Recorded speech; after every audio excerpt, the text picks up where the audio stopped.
Welcome to another episode of the Black Barbers Doc Podcast. We have Ray, aka My Supply Guy. How you doing, man? Yeah, fantastic, man. It's good to see you, man. Every time. Yes, sir. So this episode is going to talk about Ray and the supplies that he supplies to the black community, well, to the community, to the barbering community. We'll say that. So Ray, tell me a little bit about yourself and what you do. Where do I start? Start from the beginning, or just whatever. Just in brief. In brief. Okay. My supply guy to many. My name is Ray Scott. We have a supply business that supplies products and tools to the barbering community, whether it's locally or abroad, domestically or internationally. We have been in this industry for almost a decade and a half at different levels. Mm-hmm. And we have been able to supply and provide service to a great deal of the industry, especially in the greater Atlanta area. Okay. Yeah. Awesome. So how did you get into being a supply guy? Man, that's that $64 million question. Everybody asks me the same thing because I don't look typical, or conduct business typical as that it is. Mm-hmm. Well, I was introduced to it by a friend of mine, childhood friend. He came to Atlanta and decided to open up a beauty supply store. And he's thriving, in the early parts, he was developing it. And he suggested to me that I need to get involved and supply barbershops, and that's just random, really. Mm-hmm. He's like, barbers need supplies, and he was doing it, but he had the brick and mortar. And he's like, he see that he couldn't do it with the brick and mortar. It's kind of too much for him. So he's like, he can't do it as he need to. So why don't you try it? Naturally, I said no for a few years because I was busy doing other things. I had a tax service. I was a real estate agent, an appraiser, firefighter for DeKalb County. Wow. So during that time, there's, so many other things going on. I said no, but shortly thereafter, I said, okay, let me try. And he showed me what I needed to do. But the most important thing, I needed to be on the road. Wow. So I had to learn. I'm not a barber. I'm not a supplier. I'm not a manufacturer. The closest thing to that for me was what? Body lotion, what I'm saying? Right. Naturally. Right. So that was the entire learning curve right there. Wow. So there's something that you said. You say you're not a barber, but you're a supplier. Right. I'm a filmmaker, aka creative, and telling barber stories, but I'm not a barber. Right. So that's some synergy that we yes, got going absolutely. on. So we outsiders. So we are, but we're trusted though. Right. So right. Since we're talking about trust, how did you get into this space since you're not a barber? Mm-hmm. And be trusted to supply for the barbers? Well, there's things that are innate to that and everything else, meaning that consistency, reliability, willing to learn, being accessible, and at the end of the day, sacrifice. Because I had to sacrifice other things to learn this thing. Wow. And in that sense, once I did that, it was hard because learning from zero or negative, mean have to be introduced to everything, the culture, the communication, the interaction. Mm-hmm. I'm from corporate, I come from corporate America as far as I have an accounting degree in finance and accounting. So that's where I came from. So getting involved in this, I looked at it totally different. How was that change for you though, to go from your previous backgrounds to now doing this? Well, I have always been an individual that don't like to be locked down. Okay. Even in corporate America, I have my office, my cubicle, whatever the case may be. I was never comfortable being locked down in a corner, just on computer. I was never comfortable doing that. Right. So this actually fed into my natural spirit of being able to be moving around and interacting with people all the time. Wow. That's one hell of a change. Yeah. because you said that's one hell of a change. How have you seen supplies change over the years in you serving the community? I think you said 15 years. Yeah, upwards. So Like four. Yeah. so serving the community and all the over these years, Mhm. what have you seen as far as changes wise and maybe supplies and the way that you deliver or things like that to these different barbershops throughout the Well, community? to be honest, the industry have changed 3 times over Okay. in that space of time. You know, the industry itself has evolved for the better Okay. because when I started, which was, is not 100 years ago, but Mhm. we live in a time where things change very rapidly. Right. Okay, whatever industry you're going to be in, you might have a 12-month cycle, and Mhm. something else changes. Yeah. So the industry has changed a couple of times from the time I started, where it was simple, just go door to door, shop to shop, have what they need, and keep it moving. Now there's a lot of competition within that.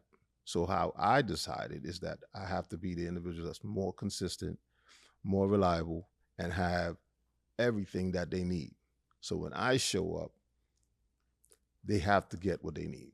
That's my philosophy. Okay. It makes no sense if I show up and I don't have what the customer needs. Right. That bothers me personally, Right. literally. Right. Makes Yeah. me look bad for myself. Absolutely. Yeah. So I have a number in mind how many shops that you serve throughout Mhm. the greater Atlanta community. Can you give me a number how many shops you serve? In the height of it, I would say upwards of 250 a week when I 200. was on the road. Yes. Okay, on the road. Yeah. So you still on the road, but you just on a smaller road. Yes. On a shorter road, Okay. more now with the brick and mortar that we established. So now Okay. barbers could come to us more accessibly. Okay. Okay. So that, reduces the need for me to be everywhere. Before it was just me, and I had 2 vehicles on the road at my son at one time. So, we had to be there.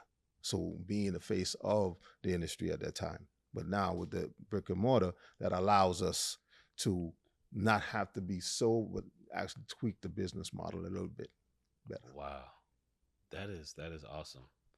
Like I think that's a unique perspective, and I have to talk about it because when I was younger in the barbershop, I think we was talking Mhm. earlier before this episode, is we think of the supply person, but we've it's almost like that person's kind of like the bootleg person to a degree. Remember, Mhm. Mhm. like Mhm. I think on the movie Barbershop, hey, I got Right. Right. CDs, DVDs, I Right.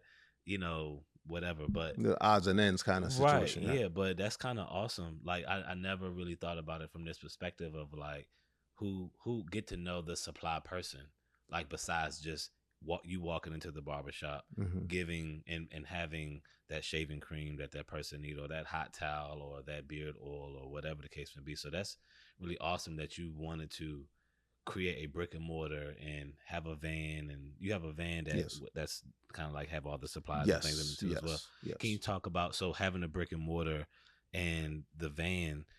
Why do you see the need to have both and not just one or the other in a mobile world that we live in? Well, it's actually a multi-pronged business model. Okay. Okay. Having a delivery aspect of it is definitely separates us from a lot of people. Okay. Okay. It also keeps us abreast of the industry. When we go shop to shop Mhm. in an area, we able to communicate, see what they really need at the time that they need it, what's the coming trends, what people are looking for, Right. as opposed to just relying on the brick and mortar Mhm. that we just have shelves and, people just come and get what they need like that. Right. They know us for having cutting edge products where they might just seen it on the internet. They're like, oh, let's call my supply guy. Chances are he might have it, or you might be able to get it, kind of thing. Oh, So that's where we kind of differ. that's awesome. And a valuable tool of having the ability to deliver locally, Mhm. because barbers, they don't know they don't need nothing until they don't need it. Exactly. Till they out. Yeah. I remember the other day when you came into the shop that I get my hair cut at, and they were like, "Oh, Ray, oh yeah, Ray, I ain't seen you in a long time, man. What you got? What you got? What you got?" Right. And then you just kind of standing there. It's like they just pulling on you, and it's like, You're like, actually I got this. Okay, you need this. You need the spray. Okay, cool. I'm going to the car, get Right. it. And Right. but I think it's your temperament too, though. You got to have a good temperament because That was not an overnight thing, buddy. it wasn't. No, no. I understand. This is a learning, a respectful learning, Yeah. because the industry is so fluid, Mm-hmm. and I come from a static background. Okay. Okay. Corporate is more, you take care of this, you do this, everything is stages. Right. In this industry, everything is fluid. Mm-hmm. Temperaments are fluid. Okay. Okay, and learning how to communicate inside a barbershop is totally different than you communicating inside your office. Absolutely. Like, not even night and day. It's like two different planets. Mm-hmm. You see what I'm saying? Yeah, So the it is. communication aspect of it, I had to learn. There's many times, we had exchanges in the shop that didn't go the best way because of whatever reason. Mm-hmm. And that's nothing you could control. You just got to learn from it and say, all right, this happened that day. All right, let me try a different approach. Let me, some shops I had to stop going to because of the environment of the shop. Right. You know what I'm saying? It was not inviting. Right. And as opposed to making the barbers in the shop or the shop patrons uncomfortable with my presence, I would rather be like, all right, I'll go supply someone else. Has anybody ever pushed you away from a shop? Oh, I've been turned away thousands of times. Why do you think that they would turn you away, and what you can share? There's multiple reasons, unfamiliarity. They don't know me. They probably had a previous supplier that, they've been using for however long. So loyalty to that individual, Mm-hmm. which I'm not knocking. Again, just not being familiar with how to communicate. Mm-hmm. I come with a different style, more direct, respectful in things. Certain places don't value that because they're accustomed to a different approach. You see what I'm saying to you? Right, so right. Now when the learning comes from me, I'm like, all right, that's not how I communicate. And I don't appreciate that kind of communication. Right. So I won't put myself in that position. Another question as you was talking popped in my head. How did you find these barbershops? Gas.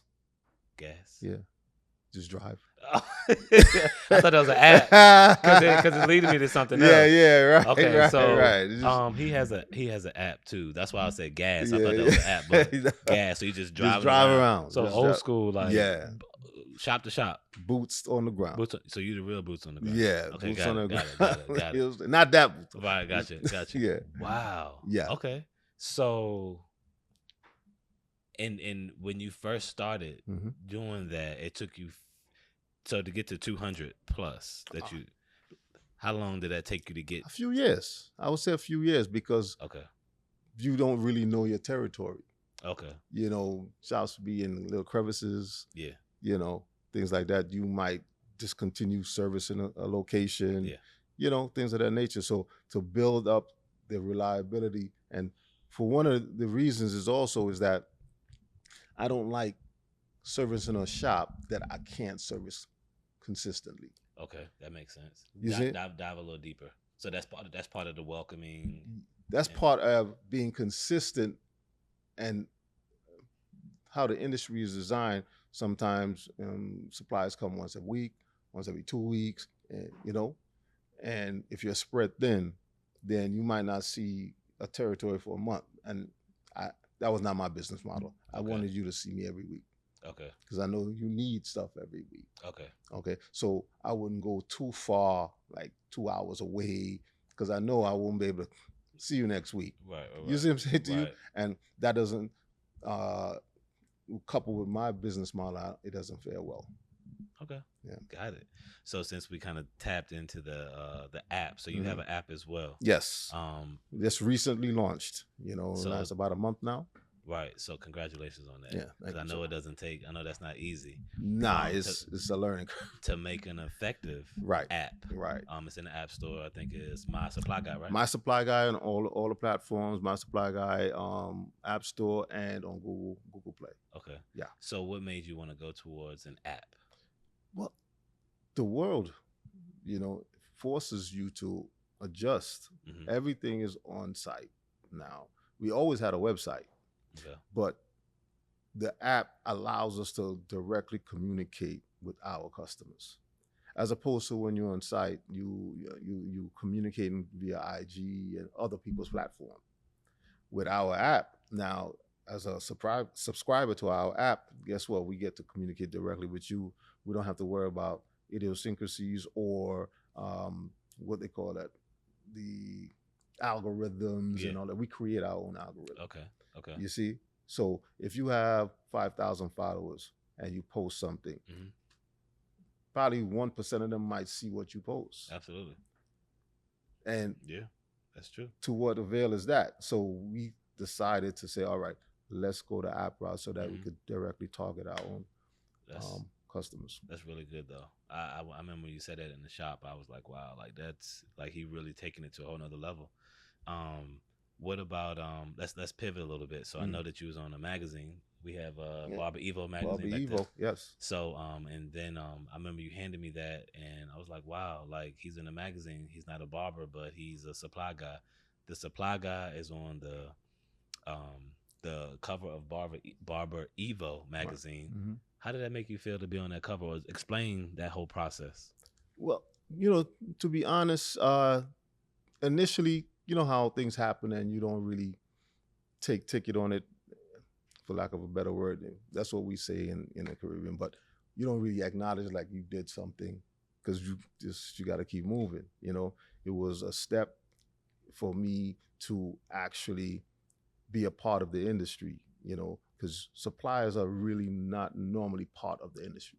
They're the under part of the industry. Okay. You see what I'm saying to you? Yeah. If you're not a major manufacturer or a major sponsor or an ambassador for a product, nobody really knows who you are. Yeah.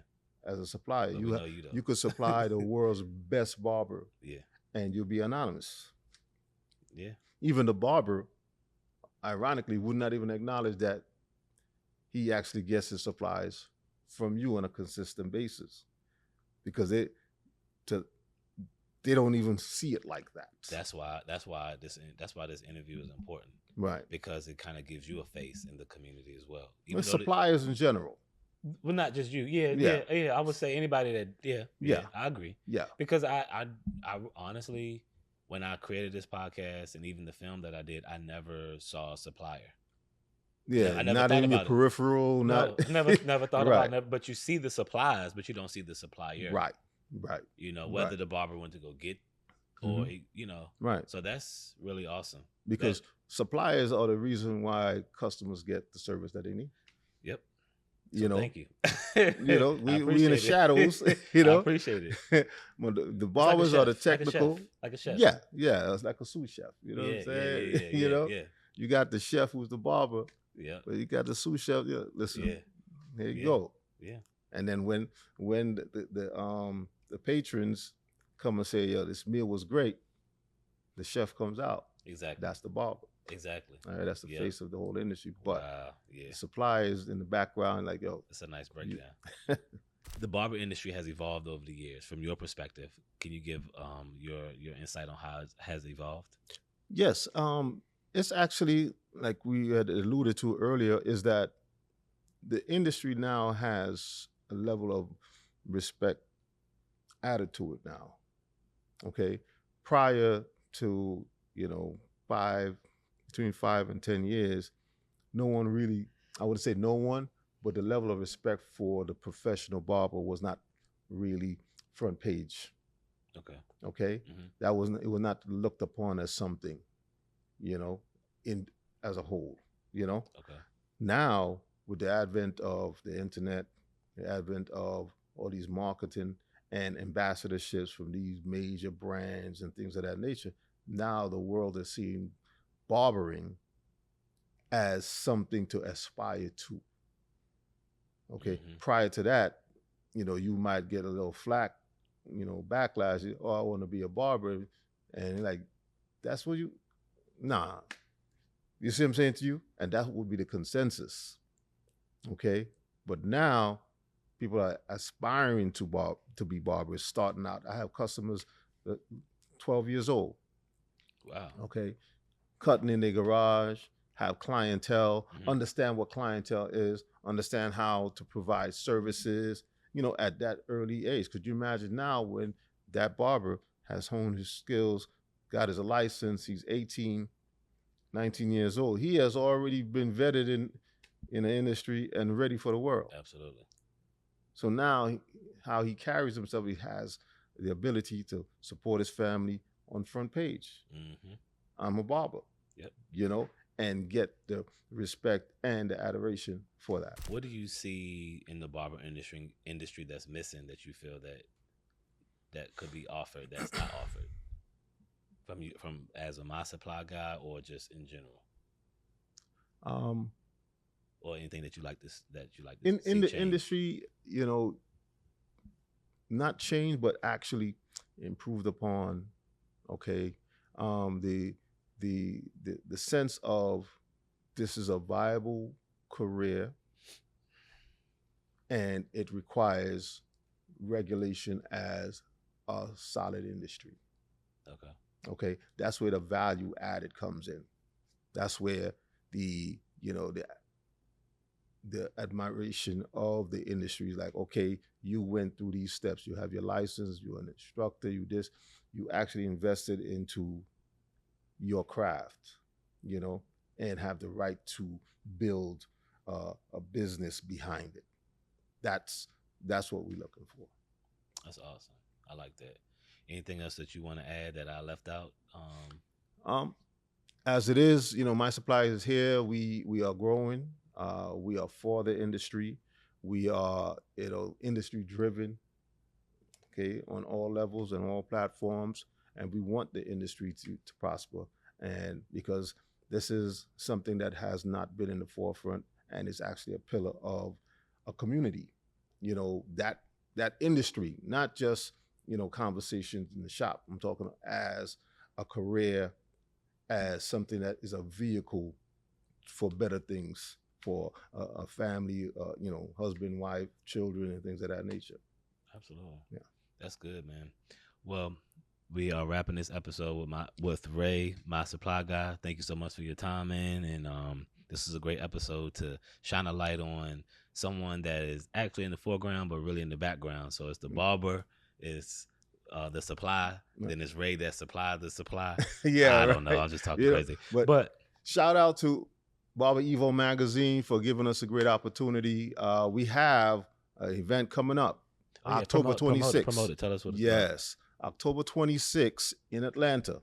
It's all education. My Supply Guy and BarberEVO will be presenting the first education event that we collaborate together on. They're coming from Europe. We in Atlanta. They come from across the pond. And we're going to be setting up an education event sponsored by Andy's, Vagaro, Level 3, Barber Strong.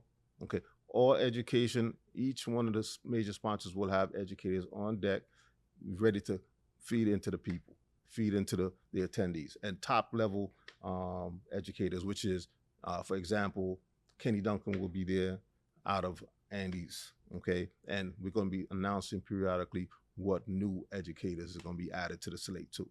So that's going to be a great event. My Supply Guy, BarberEVO, October 26th. Go on Eventbrite. It's called the BarberEVO Experience. Okay. All right. Eventbrite. You could get it on mysupplyguy.shop on our site also, and get your tickets. Tickets are $50. You get a whole lot for that $50. Okay, cool. It's going to be a great event. See you there. Awesome. And Ray, just put the icing on the cake. Make sure y'all go to that event, because we will definitely be there in partnership with also Favor Organics, who will be working on some things as well for the men's care line. So hey, we're gonna make it happen. And that's a wrap. Tuning out.